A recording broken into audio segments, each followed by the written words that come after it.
Sehat itu penting. Makin lengkap jika Anda juga memiliki pengetahuan mengenai permasalahan kesehatan, sehingga memahami upaya preventif, promotif, kuratif, dan rehabilitatif. Dari Jalan Layang Sanggaji 41 Yogyakarta, 101,3 Star FM Inspiring Sound. Selamat siang pendengar, saya Widya Pradipta menyapa Anda dalam program Health Talk kali ini. Dan kurang lebih 1 jam ke depan kita akan membahas bagaimana sih solusi tepat program hamil bersama dengan Klinik Morula IVF Yogyakarta. Apa itu Klinik Morula IVF? Kita akan bahas tuntas bersama dua narasumber yang sudah bergabung, dan nanti Dr. Muhammad Zaki Arda SPOG akan menyusul ya. Oke, kita berkenalan dulu dengan yang pertama Bapak Agung Prabowo selaku Commercial Manager dari Morula IVF Yogyakarta. Selamat siang Pak Agung. Selamat siang Mbak Widya. Kabar baik ya Pak Agung? Sehat ya? Selalu. Sehat Semoga selalu. diberikan kesehatan selalu. Saat ini yang penting sehat dulu Mbak. Iya betul itu Pak, itu yang paling utama ya. Kemudian yang kedua ada Pak Wisnu Anindyo Jati selaku Brand Activation Specialist Morula IVF Yogyakarta. Halo, selamat siang. Selamat siang Mbak Widya. Apa kabar Pak Wisnu? Alhamdulillah baik. Alhamdulillah baik ya. Oke, kita langsung aja ke Klinik Morula IVF ya. Ini mungkin beberapa pendengar sudah pernah mendengar kata-kata IVF ya kan, dan langsung kepikirannya adalah ini bayi tabung. Tapi sebenarnya Klinik Morula IVF sendiri ini kan ada program Morulanya itu sendiri ya. Sebenarnya apa sih itu Morula itu, Pak Wisnu atau Pak Agung dulu nih? Boleh saya dulu nggih? Oke, silakan. Jadi kalau Morula itu nama Mbak, Morula itu bukan nama programnya, tapi nama itu. salah satu tahapan dari perkembangan bayi embrio. Itu nanti setelah ada yang namanya fertilisasi gitu pertemuan sperma sama sel telur, salah satu tahapan perkembangan awalnya adalah Morula. Nah, nama Morula itu diambil dari situ. Nah, kemudian Klinik Morula ini apa sih? Ya, kita pakai nama Morula IVF. Benar tadi Mbak, IVF itu kan bayi tabung ya. Iya. Kalau Mbak nanti main ke JIH juga mungkin ada tulisannya klinik bayi tabung gitu. Tapi sebenarnya Morula IVF itu lebih luas daripada itu. Jadi Morula IVF itu adalah klinik untuk layanan konsultasi program hamil dan juga gangguan kesuburan. Jadi kita mencoba melayani bapak ibu, pasangan-pasangan menikah yang belum juga punya anak, itu punya masalah apa dan solusinya apa gitu. Oke. Sebelum kita beranjak jauh, kita jadi kepo gitu kan ya. Klinik Morula IVF di Yogyakarta ini sebenarnya sudah berapa lama melayani warga Yogyakarta? Morula IVF itu udah ada di JIH dari tahun 2018. Kita sudah ada di 2018 akhir ya. Waktu itu sudah kita ada di JIH. Tapi saat itu kan kita masih belum bisa tindakan awal. Nah, baru mulai awal tahun ini ya Pak nggih. Kita punya bangunan klinik sendiri di komplek JIH juga gitu. Ya, jadi menambahkan kalau memang Morula itu sebenarnya bukan hanya untuk bayi tabung ya Pak. Artinya di sini memang Morula itu menyediakan beberapa alternatif solusi dari program hamil. Mulai yang pertama itu induksi ovulasi, artinya memang masih dicoba dulu dengan kondisi program hamil alami dengan stimulasi dari obat-obat hormon tentunya untuk bisa mematangkan sel telur dari wanita untuk dibuahi oleh sel sperma seperti itu. Nah, jika memang dalam kondisi alami ini tidak bisa, itu ada tahapan kedua Pak, namanya inseminasi buatan atau IUI kalau dunia medis itu mengatakan seperti itu. Nah, jika memang dari IUI ini pun juga masih belum bisa berhasil atau karena dengan kondisi tertentu yang memang tidak bisa alami atau IUI, itu tahapan terakhir itu adalah namanya IVF, in vitro fertilisasi atau bayi tabung. Nah, artinya Morula itu memberikan beberapa solusi alternatif dari kesehatan kesuburan pria dan wanita. Artinya ada beberapa alternatif seperti itu, bukan ini khusus untuk bayi tabung ya, enggak. Jadi ini yang harus kita informasikan ke masyarakat bahwa kita punya loh beberapa alternatif mulai dari alami, kemudian inseminasi sampai bayi tabung. Artinya semuanya terpusat dalam satu Morula, itu semuanya ada begitu sih. Nah ini kan selama ini berarti salah kaprah ya, karena memang ada nama IVF itu sendiri, jadi membuat masyarakat umum lebih pahamnya ini program bayi tabung nih berarti ya. Nah, banyak yang bertanya seperti itu ya Mas Wisnu ya. Mungkin teman, saudara, itu klinik bayi tabung khususnya untuk bayi tabung. Enggak. Bayi tabung itu adalah hanya salah satu alternatif terakhir jika memang dari kondisi bapak dan ibu atau suami istri itu membutuhkan untuk namanya TRB ya kalau di dunia obgyn medis itu TRB itu teknologi reproduksi berbantu. Nah, artinya teknologi untuk bisa membantu pasangan suami istri ini untuk bisa mendapatkan buah hati seperti itu. Oke, ya. Ini menarik ya pendengar ya. Kita jadi tahu bahwa klinik Morula IVF ini sudah lama di Yogyakarta dan melayani tidak hanya untuk bayi tabung, tetapi ada pilihan-pilihan yang lain dan tentu aja melalui berbagai proses tahapan.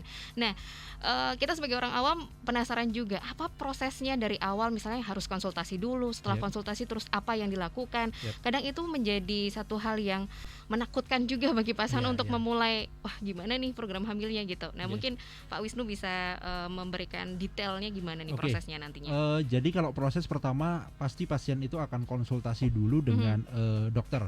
Jadi kita punya dokter obgyn, kemudian kita punya dokter androlog juga, dan kita punya psikolog. Jadi kita berusaha apa sih butuhnya pasien gitu kan. Konsultasi pertama itu untuk si ibu adalah ke dokter obgyn. Jadi USG untuk melihat potensi atau masalah kesuburannya apa dan potensi kehamilannya itu ke arah mana dengan program apa. Dan si bapak nanti akan melakukan pemeriksaan juga kesuburan untuk male fertility-nya, kesuburan si bapak. Itu kalau pemeriksaannya adalah dengan analisa sperma, kemudian nanti hasilnya akan dibacakan oleh androlog. Nah, baru dari sini nanti setelah tahu nih masalahnya bapak apa, masalahnya ibu apa, nah itu diberikan opsi-opsi yang bisa membantu kehamilan tergantung dengan potensinya. Seperti tadi yang Pak Agung sampaikan, mungkin di awal kalau memang pasien sebenarnya ada masalah tapi dikit gitu kan, ya alami dulu, alami berbantu dengan obat stimulasi. Ketika tidak bisa, kita akan meningkat ke teknologi reproduksi berbantu, bisa inseminasi, bisa bayi tabung sesuai dengan kondisi. Gitu, Mbak. Oke, berarti memang harus menjadi catatan datang konsultasinya harus berdua. Nggak harus boleh sendiri-sendiri ya. Kadang betul, harus kan? berdua dan harus sah, ini yang penting.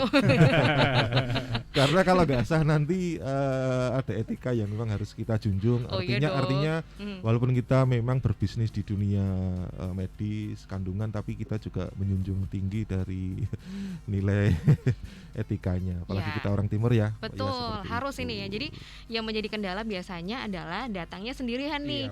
Yang menjadi momok permasalahan biasanya yang di judge itu adalah yang perempuan nih. Kamu dulu dong harusnya. Justru ini yang harus kita buka wawasan yang ada di dalam masyarakat ya. Jika ada suatu pasangan suami istri nih ya, ternyata mungkin mohon maaf belum dikaruniai rezeki momongan atau buah hati itu, kalau di Jawa itu dijustifikasinya bahwa perempuan nih yang bermasalah gitu. Padahal sebenarnya ini tidak, ini edukasi yang memang harus kita sampaikan ke masyarakat bahwa kalau secara dunia medis ya, karena kita sering banyak mengikuti acara webinar ataupun edukasi health talk, itu dari 100% penyebab infertilitas atau ketidaksuburan itu 40% itu dari sisi wanita, 40%-nya dari sisi laki-laki, 20%-nya ini unexplained atau memang tidak bisa diketahui penyebabnya seperti apa. Mungkin karena pola makan, pola hidup, dan ya mungkin mutasi gen dan lain sebagainya. Nah, ini harus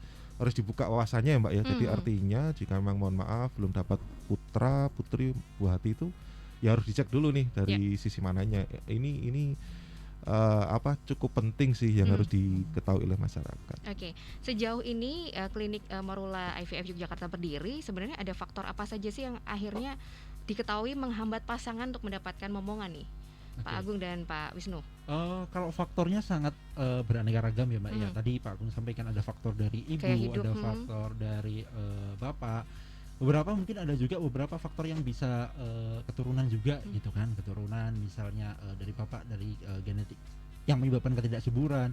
Yang selanjutnya juga beberapa faktor gaya hidup, biasanya ibu-ibu. Salah satu kasus yang kita tahu di ibu-ibu banyak itu seperti PCOS. Nah itu sering banget dialami oleh ibu-ibu yang obes, yang overweight, yang seperti itu, sehingga siklus menstruasinya itu nggak teratur, tidak ovulasi, sehingga nggak ada sel telur yang dihasilkan itu. Kalau faktornya sangat banyak sih Mbak. Beberapa juga bisa faktor karena medis, pernah operasi kista, endometriosis dan selainnya. Bapak juga banyak ya Mas ya. Faktor Bapak ini juga banyak Mbak. Apa tuh Pak? Biar kita juga tahu nih Pak. Biasanya apa rata-rata kalau yang terjadi? dunia medis itu mengatakan biasanya mangkuk laptop mungkin salah satunya Mbak. Iya, betul. Yang sering kita dengar dari dokter Zaki juga punya pasien yang dia itu pasiennya itu chef. Jadi sering banget itu Panas. maaf nih, kan dekat wajan ya, dekat kompor gitu Iya, kan. iya. Itu sebenarnya terlalu tinggi itu bisa merusak sel sperma juga. Oke, berarti memang kebiasaan memangku laptop, Ya. mungkin juga Menyimpan HP. Menyimpan Menyimpan HP di HP dalam di saku, itu juga berpengaruh ya? Iya, sangat berpengaruh. Karena Oke. radiasinya kan, kalau sperma itu memang tidak bisa hidup dekat dengan suhu panas sih atau hangat. Itu memang kurang bagus untuk sperma. Jadi mungkin mohon maaf, bagi laki-laki memang ketika berhubungan bisa mengeluarkan sperma, tapi belum tentu isi spermanya ada atau bentuknya bagus atau pergerakannya juga bagus. Nah, Oke. itu yang mungkin harus dicek juga oleh si bapak atau si pria ini ya. Jadi jangan mentang-mentang nih kalau ya ada masalah seperti ini semuanya dijatuhkan ke perempuan ke ya, Pak perempuan. ya? Ini tidak. Iya. Jadi ini memang harus disampaikan ke masyarakat umum bahwa ini semua ya bisa dari pria, bisa dari wanita, ataupun memang dalam kondisi tertentu, keturunan dan lain sebagainya. Oke, jadi memang harus dihadapi berdua ya. Yap. Kalau mau momongan ya berdua, Iya. harus saling menyemangati, harus saling kerjasama lah. Nah, Bisa satu dibilang lagi, gitu ya. Apa? Morula itu ada yang unik karena Apa, kami Pak? ada dokter psikologi, betul ya Mas Iya, Wisnu ya? ada Oke. psikolog. Nah, artinya dokter psikologi ini bisa menjadi penjembatan atau bisa menjadi solusi bagi suami istri yang mungkin stres, tingkat stresnya tinggi karena belum mendapatkan momongan, belum mendapatkan buah hati. Mungkin banyak pertanyaan dari tetangga, dari Keluarga Pak. keluarga keluarga gitu. besar, ya. Kok belum sih atau Mhm. belum ya atau bagaimana? Nah, ini kan tingkat stres ini cukup tinggi. Ketika stres tinggi juga mempengaruhi hormon ya, Mas Wisnu ya. Yap. Artinya hormon ini juga jadi naik turun kan, seperti itu sih Mbak. Nah, kami jadi cukup komplit ya, ada dokter obgyn, ada dokter androlog khusus untuk menangani kondisi fertilitas atau kesuburan si pria gitu kan. Ada dokter psikologi juga untuk menangkal stresor seperti itu. Iya, karena memang faktor pertanyaan dari lingkungan sekitar ini bisa menjadi momok yang luar biasa, stresnya luar Yap. biasa, malah Nggak makin lama berhasil. nggak berhasil. Nah, ini yang sudah disiapkan oleh Klinik Morula IVF Yogyakarta ini berarti bagus ya, mempertimbangkan segala aspek yang memang biasanya terjadi ketika mulai lama untuk mendapatkan momongan. Yap. Nah, kira-kira kapan waktu yang tepat untuk akhirnya aku mau konsultasi deh? Apakah gimana ya, batasan untuk aku akhirnya harus konsultasi nih, Yap. karena misalnya setahun atau 2 tahun menikah tapi belum mendapatkan momongan. Yap. Hmm, Biasanya sih ini sangat tergantung dengan usia si ibu ya. Oke. Karena pengaruh usia di perempuan terhadap kesuburan itu lebih besar, sangat dipengaruhi oleh usia gitu. Karena kan perempuan punya masa menopause ya Mbak ya. Betul. Punya masa menopause. Kalau laki-laki enggak ya? Kalau laki-laki, Kalau laki-laki banyak masih tuh, gagah sampai 50 nah, 60 itu masih masih cukup. Ya, masih bisa lah Masih seperti bisa itu. Jadi ya. memang subjeknya di sini itu sebenarnya dari pihak perempuan Iya. seperti itu. Tapi memang karena faktor kesehatan itu tadi Yap. ya, karena ada Biasanya sih menopause. batasnya kalau itu masih si ibu masih di bawah 35 tahun, biasanya dokter itu menganjurkan tidak lebih dari setahun. Kalau selama setahun menikah dan kemudian memang berusaha punya anak dan belum punya anak, itu ya udah segera periksa, cari tahu masalahnya apa. Tapi kalau udah di atas itu ya 6 bulan. Misalnya udah nikah usia 36 gitu kan. Nikah 36 berusaha punya anak, kok 6 bulan itu belum isi, nah itu sebaiknya segera konsultasi. Oke, Gitu. ya ini bisa. Batasnya 35 jadi Mbak. 35 ke atas dan 35 ke Ya, ke bawah. bawah. Jadi kalau 35 ke bawah itu tadi Mas Wisnu sudah informasikan itu 1 tahun. Jadi kalau mungkin 1 tahun berhubungan suami istri teratur ya. Ini artinya bukan LDR atau memang ternyata beda kota ya, beda cerita ya Mbak Iya, ya. iya. Jadi memang udah teratur dalam 1 tahun itu belum mendapatkan, itu perlu dicek. Kalau sudah di atas 35 ini bukan 1 tahun lagi tapi 6 bulan. Oke. Artinya itu memang golden periods untuk bisa mengetahui apakah ada masalah di dalam mau sperma ataupun dalam kandungan si pasangan ibu. ini ya. Iya, Oke. betul. Lalu apa aja yang perlu dipersiapkan ketika akan menjalani program hamil ini?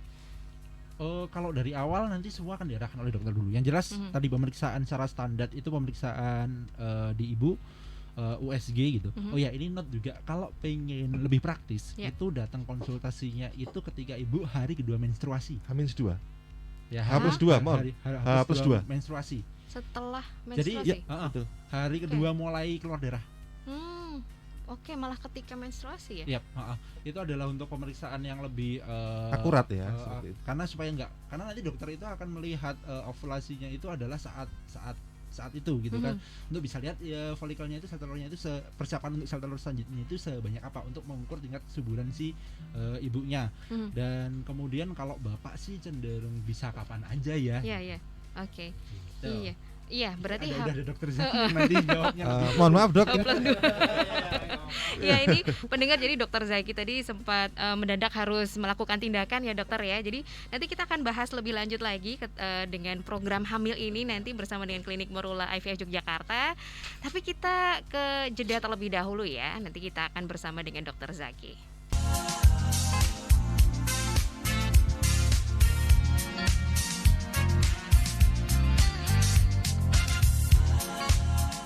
Iya, pendengar Stereo FM masih di program Health Talk, dan kali ini Dr. Zaki atau Dr. Muhammad Zaki Arde SPOG sudah hadir di studio, jadi sudah sah ya. Nanti kita akan maaf agak Selamat datang dok. Selamat datang dokter. Terima kasih. Gak apa-apa ya, karena dokter tadi memang diharuskan untuk melakukan tindakan ya dokter ya. Jadi begitulah dokter. Emergency ya. Baik, pendengar, Anda boleh untuk mengirimkan pertanyaan, masih ada waktu ya. Boleh melalui Instagram kami @starjogjafm, langsung aja tulis di kolom komentar di postingan Health Talk, atau juga boleh mengirimkan WhatsApp di 0818821013. Oke, dokter Zaki, tadi kita sudah berbicara terkait dengan Klinik Morula IVF di Yogyakarta nih dokter. Sudah banyak juga pertanyaan yang masuk, termasuk pertanyaan terkait dengan program hamil gitu ya. Ini yang paling menarik adalah kalau pakai hormon itu tahapannya berapa lama ya? Ini dari 7252, terima kasih pertanyaannya. Karena tadi sudah disampaikan banyak ya. Program hamilnya ada banyak tadi. Pakai Terus hormon. Oke, jadi maksudnya ini kan jadi program hamil di Morula itu kita punya 2 teknik ya. Ada satu inseminasi buatan, dan kedua adalah bayi tabung atau IVF. Yes. Kalau inseminasi buatan itu yang dimasukkan ke dalam rahim adalah sperma suaminya. Kalau yang bayi tabung itu embrio yang udah jadi. Itu bedanya.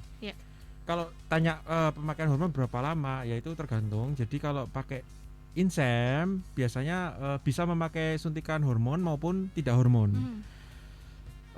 Prosesnya kira-kira memakan waktu sekitar 2-3 minggu. Kalau bayi tabung IVF itu memakai suntikan hormon, itu prosesnya sama, sekitar 2-3 minggu. Suntikannya sekitar 8-10 kali suntikan. Itu tiap berapa hari sekali? Satu hari sekali. Satu hari sekali. Ya, jadi biasanya saya minta suntiknya itu malam kalau mau tidur jam 9 itu suntiknya. Berarti disuntik sendiri ya dok? Ya, disuntik sendiri, tapi nanti diajari oleh perawat Morula. Oke, kebayang nih. Kalau nggak berani nanti perawatnya bisa diminta dokter untuk nyuntik. Oh, boleh ya dok? Home Iya, care bisa, boleh bisa. ya. Oke. Baik. Terus juga sudah bergabung di Instagramnya @starjogjafm juga. Ini dari Kabar Sinergi. Program hamil sebaiknya mentok pada usia berapa dok? Nah ini yang jadi pertanyaan juga nih. Oke, jadi program hamil itu kita bagi biasanya berdasarkan usia dan keluhan. Usia biasanya kalau di bawah 35 tahun itu biasanya kalau udah menikah selama 1 tahun tapi tidak berhasil mendapatkan kehamilan dan melahirkan sampai lahir normal ya 1 tahun itu sebenarnya mulai konsultasi. Kalau usianya antara 35 sampai 40 tahun itu 6 bulan aja. Jadi 6 bulan kok nikah. Ini usia wanita ya, wanitanya. Kalau suami mah bebas. Kalau usia wanitanya 35 sampai 40 tahun itu 6 bulan saja. 6 bulan kok nggak hamil-hamil, mending konsultasi aja. Kalau di atas 40 tahun itu biasanya ya begitu nikah sebaiknya 1 bulan aja udah langsung konsultasi aja untuk mengetahui apakah ada masalah apa enggak. Karena apa? Wanita itu sangat terpengaruh kesuburannya tuh oleh umur. Karena sel telur atoo oosit itu jumlahnya tidak akan menambah. Jadi itu sel telur itu sudah ada sejak wanita itu ada dalam kandungannya ibunya. Dan mulai mulai menstruasi itu ketika mulai siklus menstruasi misalnya usia 12 tahun gitu mulai siklus menstruasi itu sel telurnya sekitar 300-400an sel telur mulai akan berkurang tiap hari, berkurang sampai dia habis. Jadi semakin tua semakin habis ya dok ya. Dan sampai detik ini belum ada teknologi untuk mengambilkan sel telur yang sudah hilang. Karena setiap wanita itu menstruasi tiap bulan itu pasti akan berkurang. Artinya menopause itu sangat berpengaruh ya dok, semakin mendekati menopause artinya kan sel telurnya habis sebenarnya. Oke. Sudah nol sel telurnya, berarti udah nggak, kalau udah menopause ya udah selesai, berarti nggak bisa lagi menambah. Untuk mendapatkan turunan nggak bisa. Biasanya kita cek AMH-nya kan. Jadi cadangan telur, misalnya cadangan telur saya tinggal berapa, itu biasanya kita lihat dengan AMH, anti muliran hormon, itu bisa dicek labnya seperti itu. Tapi misalnya di bawah 35 tahun baru nikah, tapi kok misalnya mennya nggak teratur, mennya misalnya kok 3-4 bulan sekali, 5 bulan sekali baru men, nah itu jangan nunggu lama-lama juga, itu mesti ada kelainan. Tadi kan berdasarkan usia ya. Betul. Ini berdasarkan keluhan. Biasanya mennya nggak teratur, bisa cepat juga, misalnya men kok sebulan bisa 2-3 kali men keluar darah, terus itu harus diperiksakan juga, jangan-jangan ada miomnya, ada polipnya, seperti itu. Selain itu juga kalau misalnya mennya nyeri, nah mennya sakit sekali, kalau men sampai headnya sakit ya dok ya, nggak bisa. Udah lama begitu datang sakit gitu ya dok ya, nyeri. Atau enggak mennya teratur tapi kalau begitu men sakitnya luar biasa nggak bisa aktivitas. Nah, itu harus diperiksa, jangan nunggu 1 tahun, itu kelamaan nanti. Jadi bukan karena normal ya dok, kan biasanya kalau wanita itu ketika haid sakit, ternyata enggak juga seperti itu ya dok. Kalau sakitnya masih bisa untuk aktivitas ringan, misalnya ringan sampai sedang dan masih bisa aktivitas, dan nyerinya biasanya cuma 1-2 hari awal aja, itu biasanya masih tidak apa-apa. Tapi ya sebaiknya diperiksakan aja. Kalau udah ketahuan nggak apa-apa, sakitnya normal aja. Karena sekarang lagi ngetren tuh endometriosis loh. Endometriosis. Apa itu dok? Endometriosis tuh adanya sel endometrium yang di dalam rahim itu keluar dari harusnya di dalam rahim, dia keluar rahim, dia bisa nempel di lapisan ototnya rahim, bisa nempel di hidung telurnya, di kista coklat. Nah, itu kalau men sakit sekali. Itu kenapa dok ada kondisi seperti itu? Teorinya banyak. Jadi ada teori imunologi, ada teori reflux. Reflux itu jadinya darahnya itu keluar balik. Harusnya kan ke bawah itu keluar ke darah menstruasi, kan keluar ke bawah itu keluar balik ke atas ke dalam rongga perut. Gitu. Jadi memang kalau misalnya perempuan ini punya kondisi yang tadi seperti yang sudah disebutkan oleh dokter, kondisi misalnya mensnya tidak teratur atau menstruasinya sakitnya luar biasa, itu harus disembuhkan dulu baru bisa untuk mengikuti program hamil, begitu ya dok ya? Ya, kita biasanya gini, jadi kayak penyakit itu yang tadi yang mennya jarang tuh kita biasanya karena PCOS ya, polycystic ovarian syndrome. Kalau nyeri mensnya biasanya karena endometriosis. Itu dua hal yang istilahnya hampir pasti penyebabnya si infertilitas itu, menyebabkan wanita itu jadi sulit untuk hamil. Kan banyak itu ya yang mengalami PCOS, endometriosis, walaupun mereka tidak mengetahui apa itu sebenarnya. Tidak menyadari ya. Kalau nggak menyadari, nggak tahu kan, biasanya ketahuan setelah diperiksa, saya itu menderita kayak gitu. Jadi biasanya karena sudah menikah dulu baru periksa ya dok ya, ketahuannya ya. Jadi memang ini untuk perempuan-perempuan yang belum menikah pun juga sebaiknya ketika mendengar ini harus diperiksakan terlebih dahulu ya dokter ya, supaya tidak terlalu lama nanti penanganannya. Soalnya kalau sudah terlalu lama itu, tapi tidak menutup kemungkinan juga masalahnya di pihak laki-laki ya. Karena di Morula IVF Jogja itu sekarang malah trennya masalahnya di banyak pihak laki-lakinya, gitu, wanitanya normal. Dok. Yang selama ini apa dok? Gitu ya? Rata-rata yang paling spermanya banyak kualitasnya nggak bagus, bisa karena penyumbatan atau ada varikokel seperti itu, kualitasnya kurang bagus, jadi tidak mampu menghamili wanita. Padahal wanitanya diperiksa normal semua seperti itu. Dulu kan teorinya kan 55% ya, 50% menyebabkan wanita karena wanita, 50% karena pria. Tapi ini kok lama-lama kok bergeser banyak cowoknya ini. Gitu. Berarti dogma atau stigmanya bahwa kalau belum mendapatkan putra itu, biasanya cewek ini berarti tidak tadi sudah dibahas juga ya. Dok, ya. Ya Pak Agung ya. Itu tidak benar, karena tidak kan benar. Laki-laki sama perempuan itu mempunyai chance atau kesempatan yang sama untuk menyebabkan fertilitas. Gitu.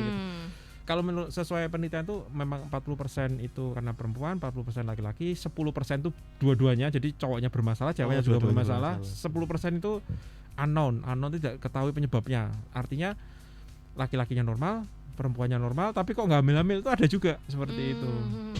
Jadi memang belum diberikan momongan ya, gitu ya dokter. Itu biasanya kita sarankan untuk insem yang tidak jelas, ini kok normal semua tapi kok nggak hamil-hamil, ya biasanya kita sarankan insem. Oke. Pertanyaan selanjutnya ya dokter ya, nanti takutnya tidak saya bacakan, ini dari Edmas Dewe. Apakah program hamil yang ada di Morula IVF Yogyakarta juga memungkinkan untuk pasangan yang ingin nambah momongan? Biasanya ini kasusnya adalah sudah punya anak satu, sudah besar, pengen nambah momongan. Nah, ini bisa nggak dengan usia di atas kepala 4, dokter? Ya, itu biasanya kita sebut sebagai infertil sekunder.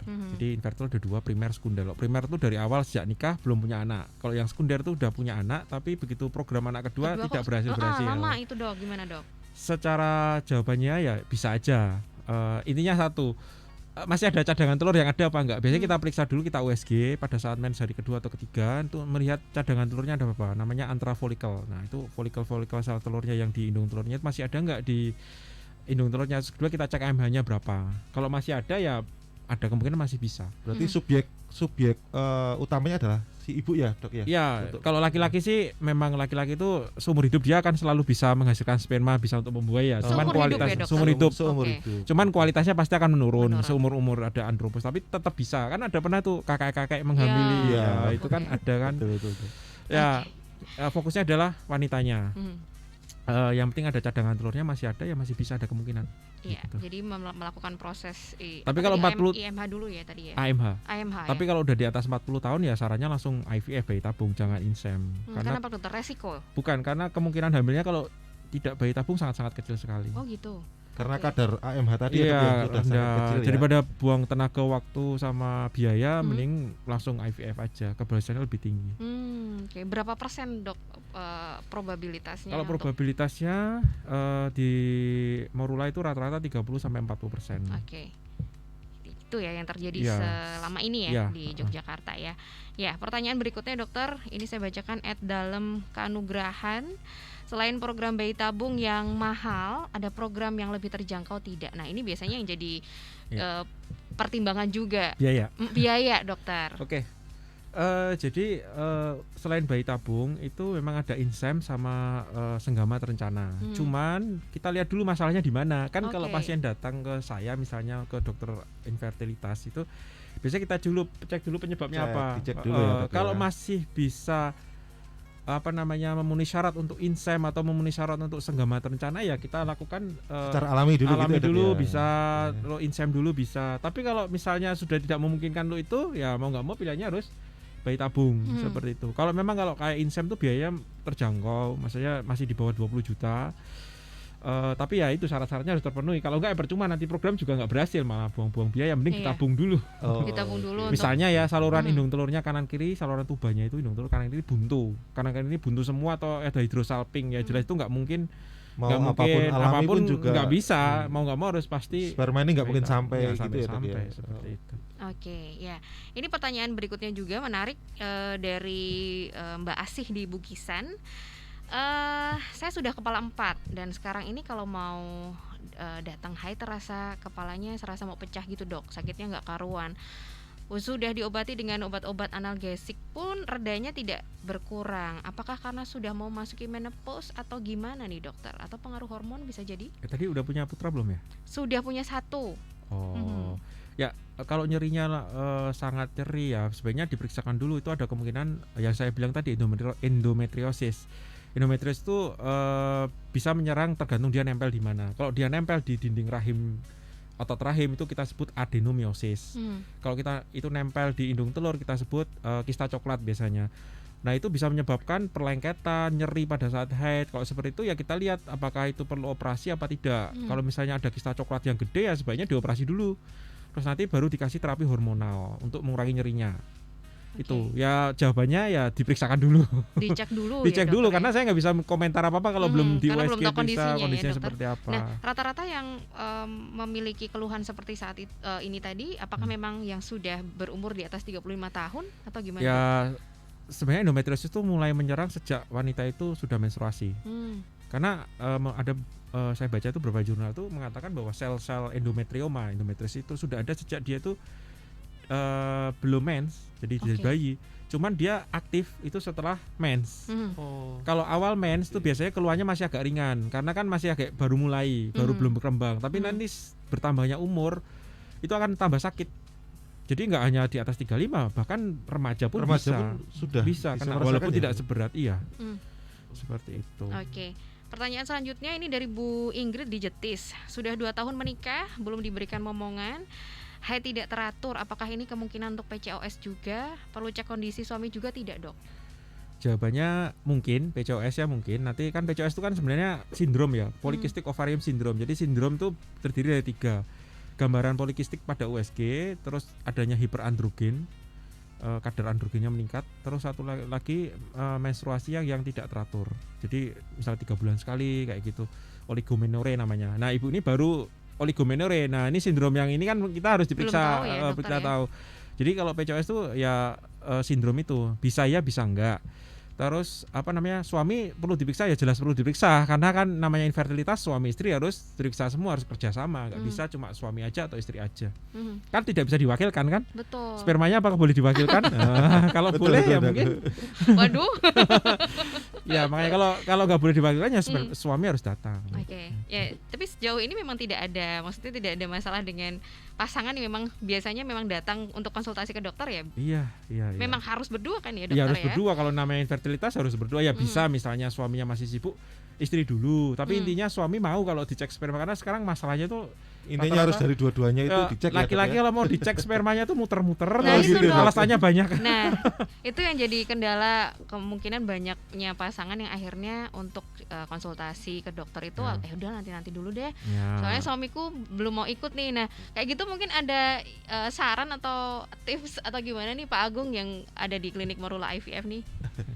Kalau sebenarnya dari kami sih banyak edukasi ya, artinya dari edukasi itu bisa menambah wawasan dari mungkin dari suami istri yang belum mempunyai putra, seperti itu sih. Kalau tipsnya sebenarnya ya harusnya sih dari keluarga, kalau memang suami istri belum mendapatkan putra. Kita di Morula ada ini psikolog. Ya, kita ada dokter psikolog, jadi mungkin bisa dikonsultasikan juga kenapa sih gitu belum dapat, atau kami harus bagaimana nih gitu.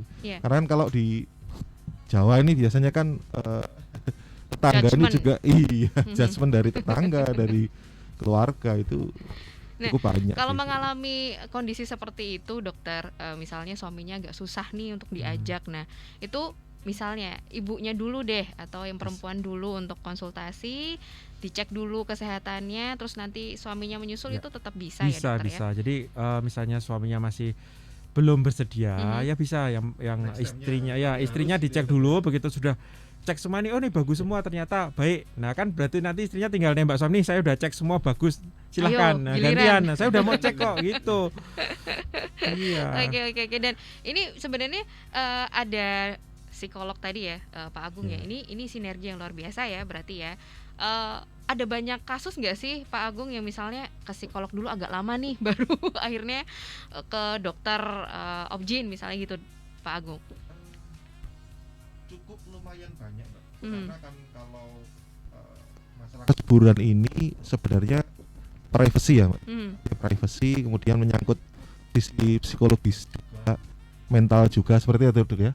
Tetapi memang fokus utamanya cek dulu nih di kesuburan, baru nanti dicek sisi psikologisnya. Ini cukup banyak juga, karena kalau sekarang ini kan pasangan-pasangan muda itu ternyata belum mendapatkan putra itu ya cukup banyak juga ya Dok ya. Ya, angka infertilitas di Indonesia tuh 10-11%. Banyak. Jadi pasangan usia subur di seluruh Indonesia ini, enggak seluruh dunia malah 10% ya Dok ya. 10-11% angka infertilitas. Artinya dari 10 orang pasangan itu satu orang bermasalah.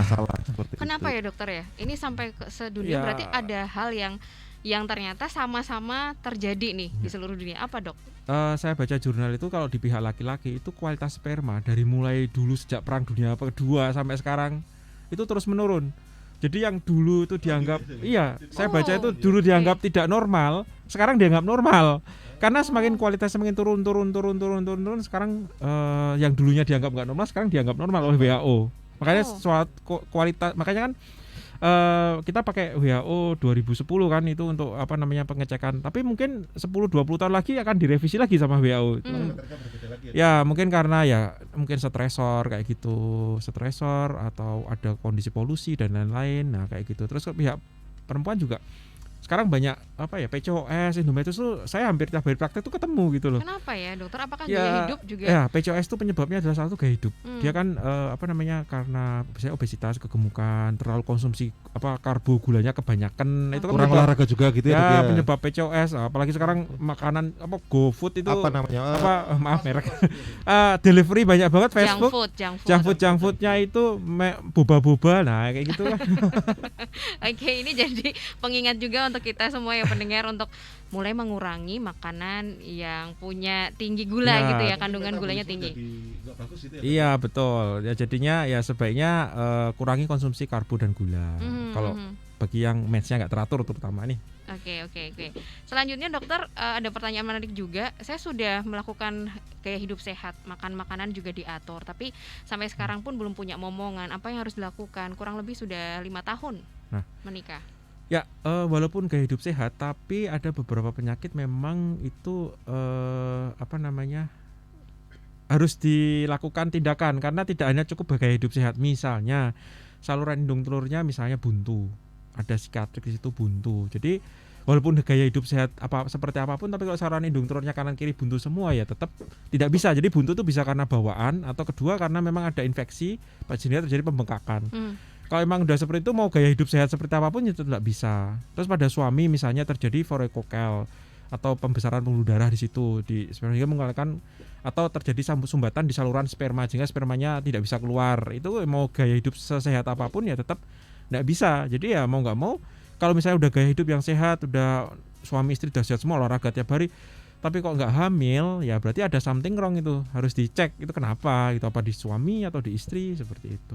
Kalau kondisi yang memungkinkan tadi yang disampaikan dokter yang pertama untuk yang perempuan tadi, itu berarti harus bagaimana dok yang dilakukan kalau misalnya itu faktor saluran tubanya? Ya. Kalau cuma sumbatannya satu itu masih bisa program INSEM atau senggama terencana. Tapi kalau sumbatannya dua-duanya ya itu nggak mau ya harus bayi tabung, nggak ada pilihan itu.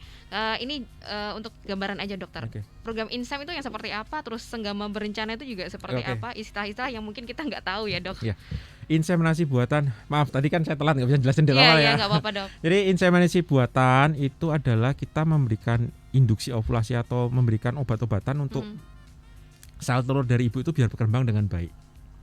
Setelah itu sperma pada saat sudah, jadi kita periksa, kita ikuti, begitu sudah saya tentukan nih, wah ini sel telurnya udah matang nih, bagus nih, udah siap untuk dibuai. Nanti saya kasih obat untuk mecah telurnya biar terjadi ovulasi.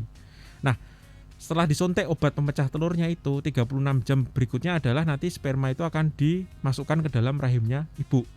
Tapi harus di washing dulu, diolah dulu, dicuci lah istilahnya, dicuci, dibersihkan, dikasih media, baru dimasukkan.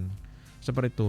Jadi yang masuk ke dalam rahim itu spermanya, bukan embrio. Jadi dia sperma harus renang sendiri ketemu si sel telurnya. Makanya ketika INSEM itu dibutuhkan saluran indung telur yang sehat, karena sperma butuh bergerak untuk jalannya gitu. Beda sama sama kayak senggama terencana sama. Cuman bedanya kalau senggama terencana biasanya kita induksi, begitu bagus, oke, nanti kita kasih obat untuk ovulasi pemecah telurnya. Suaminya habis itu, Bu, Pak, ini nanti kira-kira subur pada saat ini. Silakan Bapak berhubungan pada saat ini. Jadi hubungannya gitu. Ya, nanti saya kasih tanggal. Ya, nah nanti Bapaknya suruh hubungan pada saat tanggal yang sudah saya rencanakan ini ya Bu, Bapak hubungan ini tanggal ini. Nah itu namanya senggama terencana, makanya disebut senggama terencana. Itu juga butuh saluran indung telur yang sehat juga, karena sperma jalan sendiri. Kalau bayi tabung beda. Bayi tabung itu ketika sudah telurnya mateng nih, kita jangan sampai pecah, malah jangan sampai ovulasi. Jadi kita ambil pada saat telurnya mateng, nanti kita ambil keluar, terus nanti sperma diambil di luar, terus kita satukan di lab. Makanya disebut in vitro. In vitro artinya di laboratorium di luar tubuh manusia. Jadi terjadi pembuahan di luar tubuh manusia di lab itu. Begitu ada pembuahan, terbentuk embrio. Begitu embrio udah jadi matang, baru dimasukkan ke dalam rahim. Jadi nggak perlu sperma itu harus lewat ke saluran indung telurnya. Makanya saluran indung telurnya buntu pun nggak masalah. Jadi transfer balik gitu ya. Ya, kembalikan lagi ke rahim setelah ada teknik-tekniknya nanti. Nah, prosesnya sendiri berapa lama dok? Tiap tadi ada inseminasi, kemudian senggama terencana dan juga IVF dok? Ya kira-kira 2-3 minggu. 2-3 minggu. 2-3 minggu. Nanti dimulai biasanya dari startnya dari mens hari kedua atau ketiga. Oke, jadi ini jadi catatan juga ya untuk pendengar Star FM yang mungkin akan konsultasi lebih baik untuk H+2 ya ketika haid Ya, untuk melakukan. Tapi cek. sebaiknya kalau mau screening jangan pas mens. Jadi screeningnya itu malah pertengahan mens saja, karena begitu mens kan kita bisa mulai. Kalau datang pas ke saya pas mens, nanti harus screening awal, misalnya perlu ini, perlu itu, nanti jadinya siklusnya mundur lagi gitu loh. Oke. Jadi pertengahan aja datang, nanti perlu cek apa-apa, begitu cek nanti bisa dimulai saat mens berikutnya kayak gitu. Dan itu 2-3 minggu tuh nggak tiap hari ke rumah sakit atau ke klinik ke Morula, nggak perlu. Jadi nanti paling 3 atau 4 kali datang aja. Nah itu kan yang jadi gambaran dok, Ya. apakah tiap hari aku akan Enggak. sakit Jadi gitu. nanti misalnya ya hari Senin ini pasien saya mulai start nih mens hari kedua gitu kan, nanti malam disuntik. Ini pasien tadi kebetulan ada 2 orang nih yang mulai. Oke. Senin berarti Senin ini misalnya bayi tabung ya. Senin, Selasa, Rabu, Kamis suntik 4 hari. Terus besok Jumat pasien saya kontrol. USG ulang, saya USG. Oh ternyata udah berkembang dengan bagus nih. Ya oke, lanjutkan suntik 4 kali lagi. Berarti Jumat malamnya, Sabtu, Minggu, Senin, nah Selasa kontrol ke saya. Nanti begitu saya USG, wah ini telurnya udah bagus, udah matang semua, siap untuk dipetik. Nah nanti baru dipetiknya nanti malam suntik untuk pemecah telurnya. Oke. Baru nanti tadi hari apa? Selasa ya. Selasa berarti ketika Selasa malam disuntik pemecah telurnya, berarti Rabu, Kamis lah ambil telurnya itu. Baru divertilisasi hari Kamisnya. Nanti hari Kamis itu ketika udah mendapatkan embrio, nanti kan dilihat perkembangan embrionya. Embrio hari ke-1, ke-2, ke-3, ke-4 sampai ke-5. Begitu udah sampai embrio ke-5 nanti dimasukkan ke rahim dari 5 hari dari petik telurnya. Berarti tadi hari Kamis ya. Berarti Jumat, Sabtu, Minggu, Senin, Selasa kita masukkan embrionya. Seperti Lumayan itu. ya dokter ya. Oke, itu tadi menarik pembahasannya. Nah, dari IVF itu sendiri dokter, kemungkinannya nih dok, kemungkinan untuk jadi atau akhirnya bisa request nggak sih dok? Misalnya dok, aku pengen program hamil tapi anak laki-laki misalnya, atau yang kembar seperti yang dokter tadi baru saja di jawaban pendeknya bisa tapi dokter. perlu biaya tambahan karena kita punya kita punya sistem kalau misalnya bayi tabung itu namanya PGT, pre-gestational testing for aneuploid. Jadi itu kita biasanya ketika misalnya ya ini program bayi tabung itu dapat 4 embrio ya. Dapat 4 embrio. Nah, ini 4 embrio ini mana yang cowok, mana yang cewek, atau ada kelainan nggak di dalam embrionya. Kita bisa cek PGT di Morula Jogja udah bisa. Nanti itu akan dibiopsi sedikit, diambil selnya, nanti kan dikirim ke lab, terus nanti akan dilihat ini kromosomnya XY atau XX. Kalau pengen cowok ya dimasukkan XY, kalau pengen cewek ya dimasukkan yang XX. Misalnya 4 nih yang XY, 2 yang XX. 2 ya cari aja yang mana yang kalau mau kembar ya tinggal yang XY sama XX dimasukkan. Gitu. Ya. Pak Agung, ini boleh dikasih bocoran nggak sih kisaran biayanya? Ini relatif ya Mbak ya. Jadi kalau ibarat mobil itu mahal nggak sih? Relatif kalau punya duit apa enggak? Ya, relatif. Jadi kalau ini kisaran ya, kalau untuk bayi tabung itu sebenarnya relatif. Dan mungkin kisarannya hampir ya sama ya dok ya dengan di mana-mana ya. Kalau kisaran untuk 1 kali siklus IVF atau siklus bayi tabung itu di angka sekitar 70 sampai 80 dengan kondisi normal mama mindset atau bapak ibu itu normal seperti itu sih. Oke. Jadi punya gambaran gitu loh Pak Agung dan dokter. Kira-kira nanti aku pengen bayi tabung, berarti kan harus menyiapkan dana sekian. Tapi gitu ya. 70 sampai 80 itu kan jika memang dapat ovum atau dapat sel telur banyak kan bisa disimpan ya dok ya.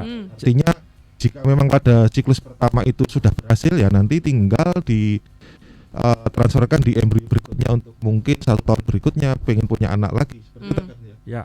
Jadi misalnya gini ya, kita mulai siklus bayi tabung. Jadi dapat 4 embrio. Ternyata begitu dimasukkan embrio pertama itu belum berhasil. Karena keberhasilannya kan 30 sampai 40%. Yes. Jadi lebih banyak secara statistik lebih banyak yang gagal daripada yang berhasil. Nah masih ada sisa 3. Ini nanti nggak perlu mulai dari awal. Jadi tinggal di embrio transfer aja yang kedua, ketiga, keempat embrionya yang sisa itu. Jadi walaupun gagal pertama, nanti yang kedua nggak perlu awal suntik-suntik, nggak perlu. Nanti langsung sistem embrio transfer aja, nanti ditransfer seperti itu. Jadi jauh lebih murah biayanya. Oke. Jadi lab kami itu bisa untuk menyimpan embrio seperti itu Pak. Bisa simpan embrio, simpan ovum seperti itu. Ada tambahan biaya lagi nggak itu nanti Pak Agung? Ada sih, tapi cukup. Tapi nggak mahal. Nggak mahal sih. Kayak cukup biaya ngekos lah. Kosnya tapi nggak ada kamar mandi dalam. Kos untuk embrio. Kos untuk embrio ini menarik ya dokter ya. Baik. Jadi ini ada pertanyaan juga. Saya pengen program hamil, tapi kayaknya tidak ada masalah gitu loh. Kayaknya ya ini pede banget ya. Cuman pengennya itu program hamil untuk punya anak laki-laki. Nah ini mungkin dokter Zaki bisa memberikan semacam Kalau saran gitu dok. Secara sepanjang saya tahu dan saya baca memang belum ada penelitian yang mengatakan bahwa posisi hubungan suami istri yang cara ini itu pasti akan cowok atau cewek. Kanan atau kiri. Ya modelnya apa atau makan misalnya kecep apa itu ketoge. Nah, itu anaknya cowok itu belum ada. Jadi apa namanya? Ya belum ada yang pasti. Misalnya jadi penelitian itu belum ada. Oh kalau melakukan ini pasti ini belum ada. Jadi kalau cara normal memang kita tidak bisa memastikan cowok atau cewek. Tapi memang secara teori jadi gini. Sperma itu kan kalau yang Y kan sperma ada yang menentukan cowok cewek itu bisa bayi cowok atau cewek itu sebenarnya bukan pihak wanitanya, malah pihak laki-lakinya. Karena kalau wanita itu pasti X. Kalau laki-laki itu sperma bisa X atau Y. Nah, kalau teorinya sperma Y itu lebih besar, dia lebih sperma Y lebih kecil tapi dia geraknya cepat. Kalau sperma yang X itu lebih besar, geraknya lebih lambat. Tapi yang X itu lebih tahan asam. Lebih tahan. Ya. Jadi artinya apa? Kalau pengen anak cowok itu biasanya pada saat hubungan itu spermanya itu dimasukkan sedalam mungkin ke dalam vagina. Jadi ininya biar yang kecil itu cepat masuk gitu. Kalau yang pengen anak cewek biasanya jangan terlalu sampai dalam vagina kalau mengeluarkan spermanya. Okay. Tapi ini tips ya dok. Tips saja, tidak terbukti secara ilmiah. belum ada penelitiannya. Ini hanya teori teori aja gitu. Oke. Ya kalau dokter yang berbicara tuh biasanya gitu ya dok, berdasarkan data dan juga berdasarkan kalau saya ngomong harus ada ya. Evidence base-nya, jangan ngomong. Betul. Nanti saya dikira apa nanti. Oke, baik. Tapi memang ini bisa untuk dibantu ya di klinik Morula IVF. Ada teknik sebenarnya InSem itu bisa milih cowok kok. Jadi biayanya lebih murah, jauh lebih murah daripada IVF. Itu dengan teknik grading albumin. Nanti sperma yang bisa berenang-renang melewati albumin itu kemungkinan laki-laki. Oh, berarti nanti dipilih ya? Ya, yang nanti bisa berenang sperma yang dimasukkan nanti itu dipilih laki-laki. Itu kemungkinan 70-80% laki-laki. Tapi kalau milih perempuan dengan grading belum ada. Jadi milihnya lebih laki-laki. Sulit ya. Milih perempuan ya? Karena susah, belum ada tekniknya. Jadi untuk gradingnya tuh yang bisa perempuan itu kalau bayi tabung tadi yang saya bilang PGT. Tapi kalau InSem belum ada tekniknya untuk milih perempuan. Bisanya milih laki-laki. Ya, oke. Nggak kerasa nih dokter, kita sudah di penghujung program Health Talk. Berikan sedikit, bukan sedikit sih, berikan saran kepada pendengar Star FM untuk yang saat ini sedang kesulitan mendapatkan momongan, apa yang harus dilakukan, terus apa yang harus diusahakan oleh pasangan masing-masing supaya segera mendapatkan momongan selain konsultasi ke klinik IVF. Ya, oke. Jadi karena mendapatkan momongan itu kan sebenarnya kan harus dari kedua pihak, laki-laki dan perempuan. Jadi baik suami istri itu harus kerjasama yang bagus dan padu untuk bisa program hamil. Memang untuk memulai itu kadang-kadang kadang-kadang masih gimana ya, masih nanti. Tapi ingat ketika kita ingin mendapatkan sesuatu yang belum pernah kita punya, kita harus berani melakukan sesuatu yang belum pernah kita lakukan. Jadi harus berani. Kan kita belum punya, harus berani nih datang ke dokter, konsultasi dulu. Tanya dulu nih penyebabnya apa. Karena kan memang untuk program itu harus berani dulu gitu, seperti itu. Jangan takut. Yang penting dipecahkan berdua, selalu ada jalan. Yang penting mulai dulu, pasti ada jalan. Iya, yang penting mulai dulu, coba dulu ya, tanyakan dulu biar tahu kondisinya seperti Insya Allah pasti ada jalan. Iya, nanti dibantu oleh Dokter Zaki juga dan juga Pak Agung dan kawan-kawan tentu saja ya, dari klinik Morula IVF Yogyakarta. Sekali terima kasih Dokter Zaki. Pak Agung dan juga Pak Wisnu yang tadi sudah menyampaikan juga banyak informasi terkait dengan klinik Morula IVF Yogyakarta. Anda yang saat ini mungkin sedang khawatir juga atau gelisah dan ingin program hamil, bisa langsung datang ke sana aja ya, atau ini by appointment nih Pak Agung? Ya, ini bisa by appointment gitu Pak. Jadi paling tidak H-1 itu udah ada appointment. Jadi satu pesan juga buat para pejuang buah hati. Jadi tetap semangat untuk bisa memperjuangkan buah hatinya, karena buah hati ini investasi dunia dan akhirat seperti itu Mbak. Jadi kalau tadi sempat tanya mahal nggak sih?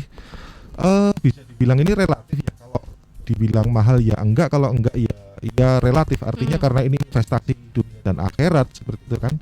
Ya mungkin orang akan bisa menilai sendiri seperti itu. Oke, baik. Atau juga bisa follow langsung Instagramnya @morula_IVF_Yogyakarta begitu ya. Akhir kata saya Widya Pradipta pamit undur diri dari Health Talk. Terima kasih sekali para narasumber yang sudah hadir, Dr. Zaki, Pak Agung, Pak Wisnu. Terima kasih. Sukses selalu, sehat selalu. Saya pamit dari Health Talk. Kita ketemu di Dinamika Jogja siang. Sampai jumpa.